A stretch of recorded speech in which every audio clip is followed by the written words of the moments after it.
Hello everybody, this is Ninjasifi here, and today I will be continuing my journey through The Legend of Zelda, A Link to the Past Randomizer.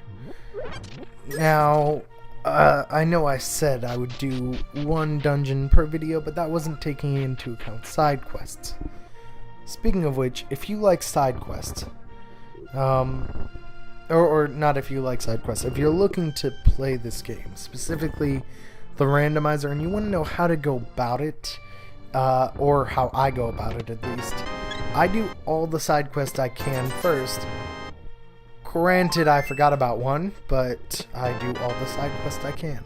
And then, after I do all the side quests I can, I go to Dungeon 1, and then Dungeon 2, and Dungeon 3. Any one in order I can do. Fun fact about this block puzzle that actually mystified me the first time I did it. I had no idea how to solve it. So I got some pretty good items last time. Let's see if I can keep up the, the luck streak. Got the lamp, got some bombs, got the mushroom. Mushroom's not very useful, neither are the bombs really. The bombs are only useful in a few select locations. As you can see, not a great start to this randomizer, but it picks up, I assure you. Stick with it. Let's see. Yeah, so the way I do it, I finish the castle escape, and then I do all the side quests I possibly can, and then I go dungeon after dungeon in the order I can, So if I can do 1, then 2, but I can't do 3, I skip 3 and go on. Or if I can do 1, 2, 3, but I can't quite do Aghanim's Castle for whatever reason, I'll do that.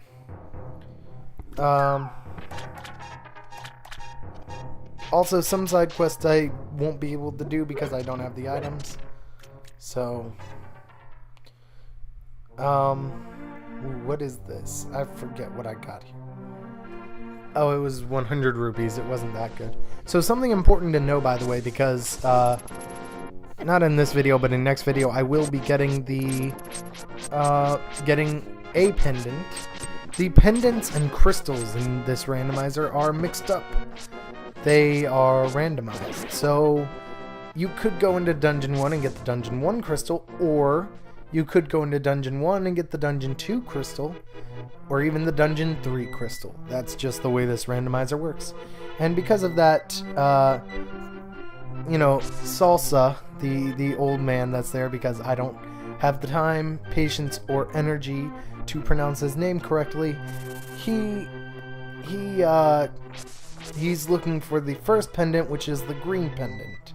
Which means if you do not have the green pendant because the randomizer decided to be a jerk to you on that particular day you do the randomizer, then you are just SOL. So, but on the off chance you do get the green pendant, you can always come back, or you can... Oh, the Pegasus boots. That was actually a really good find right here. But you can always come back to Salsa, or you can, if you get it from the first dungeon, you can just go straight to him.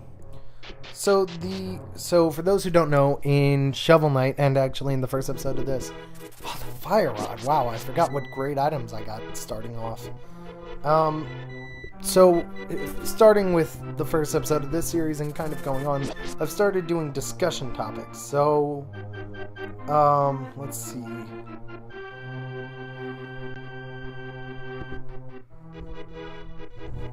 So, no, that's kind of particular.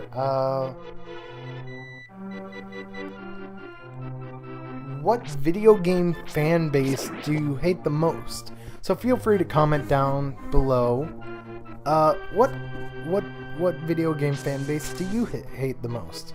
So, let's see. I know and I'm trying to stay away from ones I'm a part of, just because. Mainly, actually, the ones I'm a part of, they aren't that bad, unless you want to start getting into,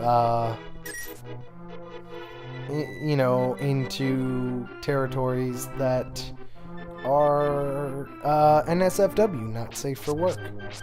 In which case, I could point out some really weird ones, but just in terms of fan bases or community, it's more of a community, but I'm going to count it as a fan base. Call of Duty in specific, but really a lot of first-person shooter communities are really just, they're very poisonous. You know, they don't want you to be in their group. They don't want you to be around their group. So, yeah, they are really bad. So, first-person shooter communities in general are probably the worst video game fan base I've ever seen. And I will do this one as well because I don't think I've really seen it, which is what is the or I don't think I put it on this list, which is what is the best video game fan base you've seen. So the best one I've seen, the best video game fan base I've seen is probably I have to think about it. You know, the just in terms of supporting and being supportive and really supporting the creator in what he does, no matter what it is. The Five Nights at Freddy's fan community is really good. The Binding of Isaac community is pretty good. There are a few outliers, but most of them are pretty good. I think I'd have to go with the Five Nights at Freddy's community in terms of supporting the creator, but in terms of just in terms of helping people and fans and players in general, I would have to say the Binding of Isaac community. It's very supportive, it's very helpful, they try to respond quickly, and overall the community is very welcoming to newcomers. You know, they aren't very insulting. Of course, with every fan base, you're going to have that one group that's just kind of insulting no matter what. But that would be my answer, is the Binding of Isaac for the best fan community. So let me know in the comments down below what's the worst fan community you've seen and what's the best. I want to say that Chicken House has something that's bugging me. But anyway. Also, I have not summoned they're called cuckoos, I think? The cuckoo swarm before. The cocos? I think they're called cocos. Yeah, chocobos? I don't know. So, the chickens. I haven't summoned a chicken swarm before. So maybe that's something I'll do just to see how far I can take it. In terms of, you know, the chickens attacking me and killing me very, very quickly. Oh wow, 100 rupees. Great. Do I have the blue shield there? When did I get the... Oh, the blue shield is standard, that's right. Blue shield, red shield, mirror shield. But anyway, so... yeah. So... Oh, I go into the library. Great. So this video is just basically me doing side quests. It's nothing really interesting. Or not that interesting anyway. I'm not facing any bosses. I'm not really exploring. There are a few side quests I do later, but mainly I wanted to get this out of the way because this is the the boring part, so to speak, of the playthrough. So it was better to not to have that later on, or even put it in between things. In my opinion, it's better just to get it out of the way. So that's what I did.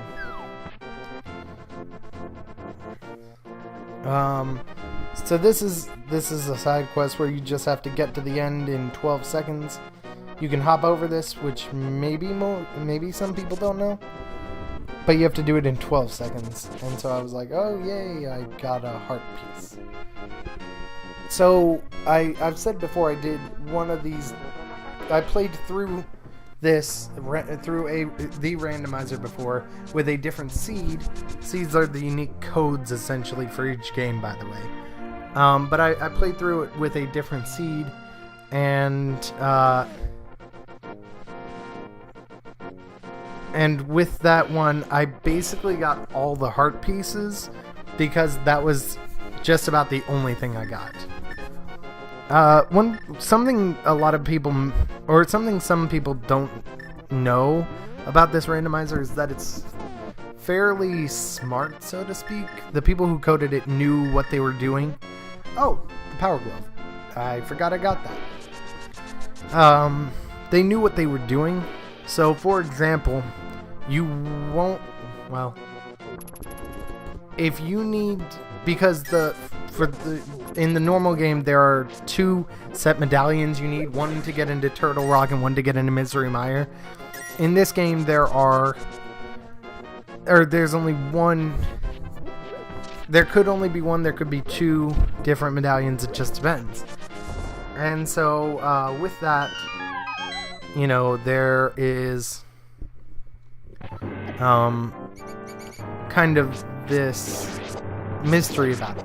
But anyway, it's smart enough, so if you need the Bombos medallion to get into both Misery Mire and Turtle Rock, you won't find the Bombos medallion in Turtle Rock or in Ganon's Tower. You will find it somewhere else. Now, it may not be obvious, but you will find it somewhere else. It may be a side quest type thing you didn't even think to do, but it will be somewhere else. Depending on how it goes, the Magic Mirror, the Heart, and the Book of Medora. I forgot I got those things. But anyway, so what was I saying? I was saying, oh, the randomizer is fairly smart. It's not going to really trick you. You just might have to search for some of the things. I might do an 8 complexity seed sometime. You know, again, that game code, it's different complexities that are there. This is a 7 complexity. I don't think I've seen anything higher than 8. So, I don't know. Maybe I just haven't, you know, created enough games. I don't know.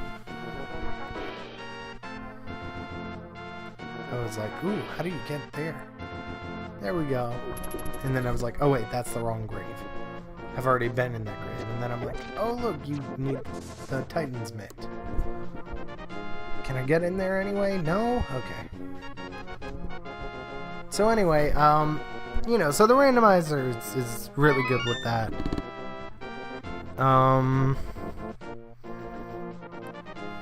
Yeah, so what do you guys think of the randomizer so far? You know, do you think it's too easy? Do you think it's too difficult? Do you not really know what this game is in terms of how it's randomized? And do you not care? Let me know in the comments below.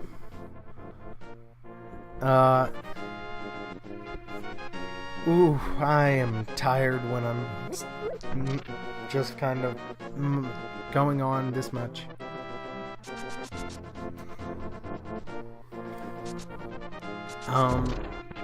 So yeah, so this video will be all side quests, but let me just remind you of the rules for this randomizer. Number 1, I have to complete all dungeons in order,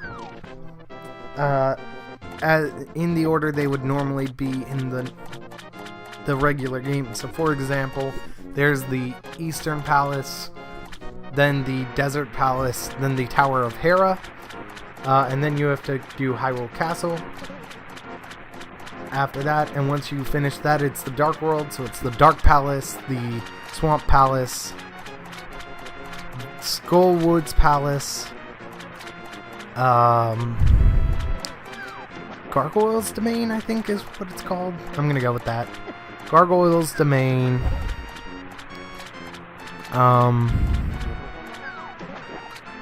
And after Gargoyle's Domain, it's the Ice Palace, Misery Mire, and then Turtle Rock, and that's it. So one really cool trick you'll see me do here, I'll jump into the water, and that gives you temporary invincibility frames. You cannot be hit at all, which is why you'll see me use it a few times just to get around taking damage. It's actually a really cool trick. It takes away no health. If you watch my health meter when I do it, it doesn't take away health at all. Getting hit by a Zora thing does, but that's okay.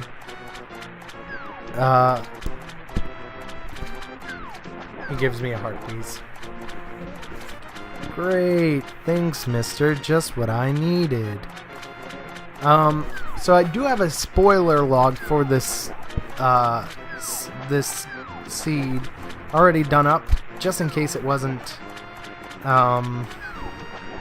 just in case it gets too difficult or I get stuck or something like that, because it'll tell me where everything is. I don't intend to use it, but on the off chance that I do use it, I will be completely transparent with you all and tell you that I used it. But again, I shouldn't need it. See, I dove into the water there to avoid taking damage. And you won't really see me use that anywhere else, I don't think. Yeah, I may use it once or twice in other areas, but I don't use that a whole lot just because it's not something I need regularly. I'm usually on land a lot, so there's not really a use for it. On land, you can't just dive into a ditch that's there and come back up and not take damage. So it's not really useful when I'm on land, and I'm on land for a majority of the playthrough. And so it doesn't make sense to use that. Because if I go into the water, which I can do, then I have to find a way out, and ways out are not always readily available. So guys, this will be the last side quest video for the Light World. Full side quest video. I'm not promising it'll be the end of all the Light World quests, side quests, but it will be the end of them. It will be the last video where I only do side quests in the Light World. There may be one in the Dark World, or one where I do the Dark World quest. I don't know, but you'll notice that I'll occasionally enter the items menu. That can be used to switch between items. It can also be used to keep track of what you're missing. So in a way, if you know all the items and where they are on the item screen, you can tell what's missing. Other than that, you know, you're just kind of stuck to fill things in as you find them. Also, if you're wondering why I hit those, certain walls will have breakable areas, but you can just charge into them rather than you can charge into them rather than